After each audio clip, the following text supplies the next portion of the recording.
Every man, at some point in his life, will find himself a prisoner. He may not be behind iron bars, but he is chained nonetheless. He is chained by his fear of being alone. He is chained by the time he has already invested. He is chained by his desperate hope that things will get better. He feels in the relationship that drains his energy, but that he can't bring himself to leave. He feels in the friendship that is built on disrespect, but that he continues to tolerate. He feels trapped, knowing on some deep level that his situation is costing him his very soul, yet he feels utterly powerless to leave. This feeling of being trapped is the absence of the single most important power a man can possess. It is not the power to attract, the power to persuade, or the power to accumulate. It is a quiet, profound, and world-altering power that comes from the genuine ability and willingness to walk away. The man who can walk away from a deal that is not good for him is the man who gets the best terms. The man who can walk away from a job that crushes his spirit is the man who finds his true calling. And the man who can walk away from a relationship that violates his principles is the man who earns a woman's deepest respect and builds a life of authentic connection. This is not a lesson in quitting. It is not about being a player who runs when things get real. This is the Stoic art of walking away. It is a deep philosophical discipline rooted in the understanding that your inner peace and your personal virtue are infinitely more valuable than any external person or situation. Today, we are going to teach you how to forge the key that shatters all chains. We will break down the 3 foundations a man must build to acquire this ultimate power. And pay close attention, because the 3rd foundation is the one that transforms us from a painful tactic into an authentic way of being, making you genuinely unbreakable. Before we can learn how to leave, we must first understand why we stay. We must diagnose the invisible bars of our own golden cage. Men remain in situations that are bad for them for 3 primary reasons. 3 powerful fears that keep them imprisoned. The first and most common fear is the scarcity mindset. This is the insidious whisper in the back of your mind that says, "She is the best I will ever get. If I leave, I will be alone forever." This belief does not come from a rational assessment of the world. It comes from a low sense of your own self-worth. You believe your value is so low that this one opportunity for connection is your only shot. The Stoics knew that this was a catastrophic error in judgment. Your value is not determined by your relationship status. Your value is determined by your character. A man who consistently works on his own virtues, his own mission, and his own inner world is a man of high value, regardless of who is standing next to him. The scarcity is not in the world. It is in your own self-perception. The second fear is the sunk cost fallacy. This is the trap of the past. The mind says, "But I've already invested so much time, so much energy, so much emotion into this. If I leave now, it will all have been for nothing." The Stoic philosopher Seneca saw this as a form of insanity. He wrote that we are fools for wasting our present moments, grieving over a past we can never get back. The time you have invested is gone. It is a sunk cost. You cannot get it back by investing more time into a failing enterprise. The only choice you have is how you will invest the only currency you truly possess, the present moment. Staying in a bad situation because you've already been in it for a long time is like continuing to drink a bottle of poison because you're already halfway through. The third and deepest fear is the fear of being alone. This is a terror of facing your own inner world without the constant distraction of a relationship. For many men, a relationship is a way to avoid themselves. Her presence is a buffer against his own emptiness, his own lack of purpose. He is afraid of the silence that will descend when she is gone. But the Stoic sees solitude not as a punishment, but as an essential training ground. It is in solitude that he can truly fortify his inner citadel, that he can get clear on his mission, that he can learn to be his own source of peace and contentment. The man who is not afraid to be alone is the man who is truly free to be with others, not out of need, but out of choice. These fears are the bars of your cage, but understanding them is the first step to dissolving them. The next step is to build the first foundation of your freedom, the one thing that gives you a world to walk towards, not just something to walk away from. This first foundation is the Unshakable Destination, known to the Stoics as your mission. A man cannot walk away if he has nowhere to go. If your relationship is the single biggest and most important thing in your life, then leaving it feels like stepping off a cliff into a void. It is terrifying. This is why the prerequisite for having the strength to leave any situation is to have a destination that is more compelling and more important than that situation. Your life's purpose, your mission, is that destination. Your mission is the grand project of your life. It is the empire you are building, the man you are becoming.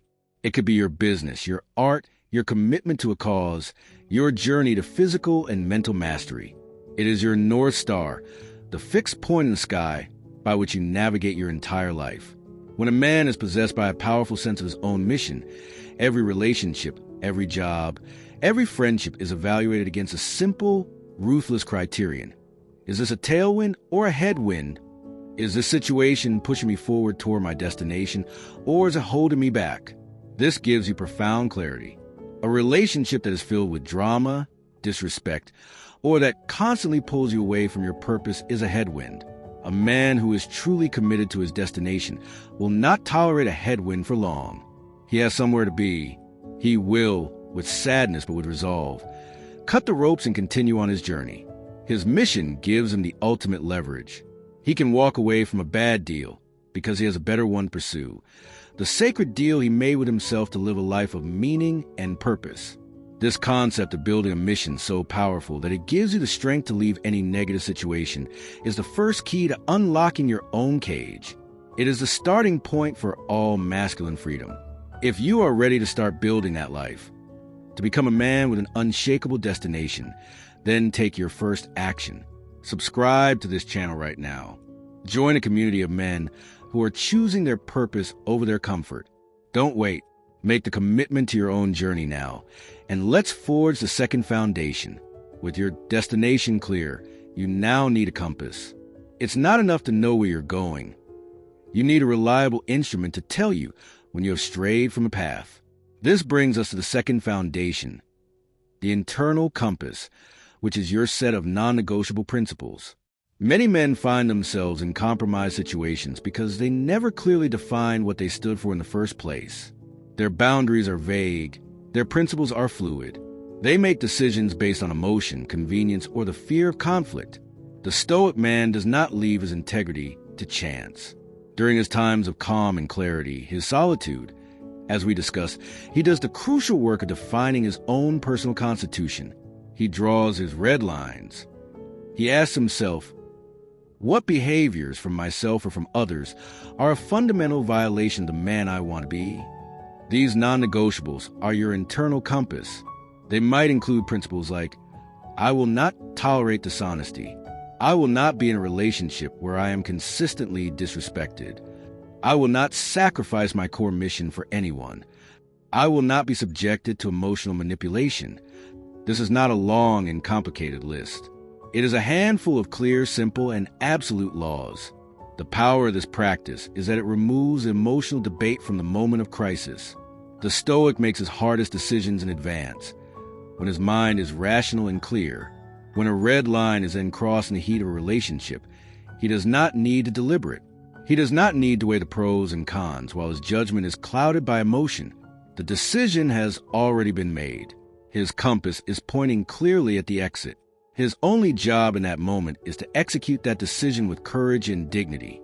This pre-commitment to his own principles is what allows him to act with resolve when the unanchored man will be paralyzed by indecision and doubt. Having a destination in your mission and a compass in your principles are the first two keys to your freedom. They give you a reason to leave and a clear signal of when to leave. But even with these, a man can find himself hesitating, still trapped by the chains of his own emotional attachments. The third and final foundation, which we will explore in the continuation of this guide, is the Stoic secret to severing those unhealthy attachments. It is the key to developing the serene, inner freedom that makes walking away not a painful act of desperation, but a calm and necessary act of power. You will not want to miss it.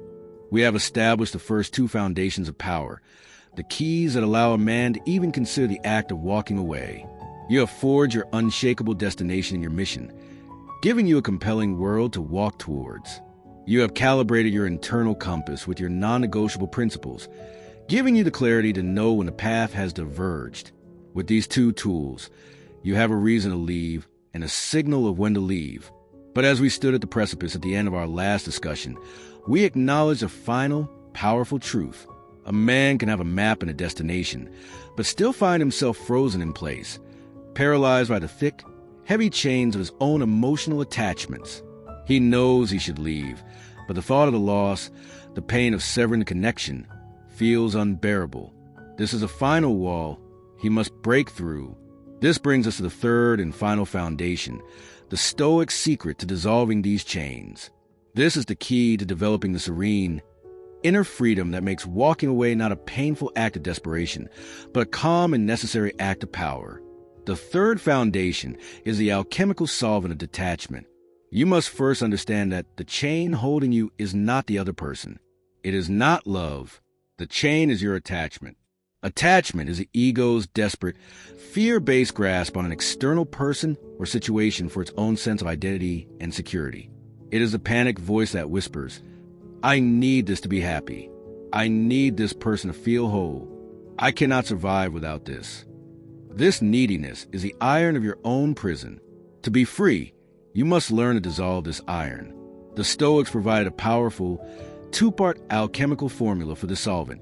The first ingredient is the practice of detached love, or the open hand. This is not a cold or uncaring state. It is a higher, more courageous form of love. It is the art of loving and appreciating someone or something fully in the present moment, while simultaneously maintaining a profound awareness of its impermanence. The untrained man loves with a clenched fist. He tries to possess, to hold on, to control, terrified of the day the thing he loves might leave. In his fear, he crushes the very life out of connection. The Stoic man learns to love with an open hand. Think of holding a small, beautiful bird. If you clench your fist to keep it, you will kill it. The only way to experience its beauty is to hold your hand open, allowing it to be free. You cherish its song. You admire its presence. But you are always aware that it is a sovereign creature, free to fly away at any moment. You must cultivate this mindset with everything in your life. Love your partner with all your heart today, but in your morning meditation, practice the thought of her not being there. Be grateful for your job and give it your all, but contemplate the reality that it could end tomorrow. This is not morbid. It is the ultimate appreciation for present. This practice, a form of memento mori, systematically dissolves the fear of loss. It transforms your love from a desperate grasp of attachment into a free and powerful gift of appreciation. A man who loves with an open hand cannot be controlled by the threat of someone flying away. The second ingredient of the solvent is the ultimate expression of Stoic philosophy, radical acceptance, or amor fati. This is the love of one's fate. The man who embodies amor fati doesn't just tolerate what happens to him. He embraces it as a necessary and integral part of his own unique path. He has such a deep trust in his own ability to endure and grow that he stops labeling outcomes as good or bad. They are simply the path. This is what dissolves the fear of making the wrong choice. The man trapped in a bad situation is often paralyzed by the fear that leaving is the wrong move. The man who has embraced amor fati understands there are no wrong moves. If he stays and learns a hard lesson, that is his path. If he leaves and faces the pain of solitude and rebuilding, that is also his path. Both are necessary chapters in his own heroic story. This profound acceptance removes the terror from the decision. The question is no longer what if I make a mistake, but simply what is the most virtuous action I can take right now based on my principles? He is free to act because he has accepted and even learned to love any possible outcome. With a destination, a compass, and this powerful solvent, you are now fully equipped. So, how does a man who has done this work actually execute the final, difficult act of walking away? The exit of the untrained man is a chaotic, messy disaster that inflicts maximum damage on everyone involved. It is filled with angry accusations, long, pleading emails, manipulative guilt trips, and a desperate, drawn-out battle for closure from the other person. It is an exit that reveals his utter lack of control. The Stoics' exit is an act of profound, sorrowful, but controlled dignity. It is a masterclass in self-possession, characterized by three things: clarity, calm, and a clean break. First, clarity. He is direct and honest, but never cruel. He does not present a long list of his partner's flaws to justify his decision. That is the act of a boy blaming someone else for his own choices. The Stoic man owns his decision completely. He communicates his exit by referencing his own compass, his own principles. He says, I have realized that this relationship is no longer in alignment with my core values and the direction I must go in my life. The focus is on his path, his decision. It is presented as an unchangeable fact, not an invitation to a negotiation. Second, calm. Because he has used his Stoic practices to premeditate this moment, and because his decision is based on his rational principles, he does not act from a place of reactive rage. He feels sorrow, but he is not consumed by it. He can state his decision with a calm and heavy heart, but without the destructive drama the ego craves. He uses a Stoic pause to absorb any attacks or emotional outbursts from the other person without retaliating. He refuses to be drawn into a final, pointless battle. Third, and most crucially, a clean break. The sovereign's exit is final. This is an act of mercy for both people. He does not linger, dropping crumbs of hope. He does not answer late-night calls. He does not seek closure from the person he is leaving, because his closure is internal. It was achieved the moment he made a decision that was in alignment with his own virtues. He understands that a clean cut, though more painful in the short term, is infinitely kinder than a slow, jagged tear. This brings us to the final stage, the aftermath and the alchemy of solitude.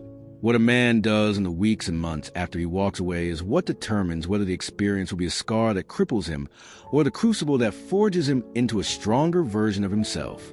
The man chained by his fears dreads the silence and the emptiness. He immediately seeks distraction. He might jump onto dating apps, desperately seeking a new person to fill the void. He might numb himself with work, with drink, with meaningless pursuits. He will do anything to avoid the deafening silence of being alone with himself. The man who has mastered the art of walking away does the opposite. He consciously and deliberately enters a period of solitude. He does not see it as a punishment, but as a sacred and necessary part of the process. He knows this is where the real alchemy happens. He allows himself to grieve with dignity. He respects the pain and allows it to move through him, but he does not wallow. He uses this time as a strategic forge. He performs a ruthless postmortem on the relationship, analyzing it for lessons, and with radical honesty, he takes ownership of his own mistakes. He asks, was I weak? Where did I fail to live by my own code? What does this experience teach me about what I truly require in a partner and in myself? And most importantly, he immediately redoubles his investment in his own kingdom. He takes all the energy that was once directed at the relationship and he pours it back into his mission. He works harder, trains with more intensity, reads with more focus. He uses the pain of the ending as the fuel for the next chapter of his own becoming. He understands that a man's character is not defined by how he acts during times of ease, but how he rebuilds himself from the ashes of his own life. In the end, the art of walking away is not truly about leaving other people. It is the unwavering, lifelong commitment to never, ever leaving yourself. It is the ultimate declaration of self-respect. It is a recognition that you are the sole author of your life story, and you have both the power and the responsibility to walk out of any chapter that is not worthy of you. This is the freedom that awaits you on the other side of your fear. What is one situation in your life, past or present, where you found it difficult to walk away? Share the lesson you learned in the comments below. Your story might be the key that unlocks another man's cage. If you are ready to continue this journey of forging the courage, the principles, and the freedom of a truly sovereign man, then subscribe to this channel. Join a community of men who are learning to be the masters of their own fate.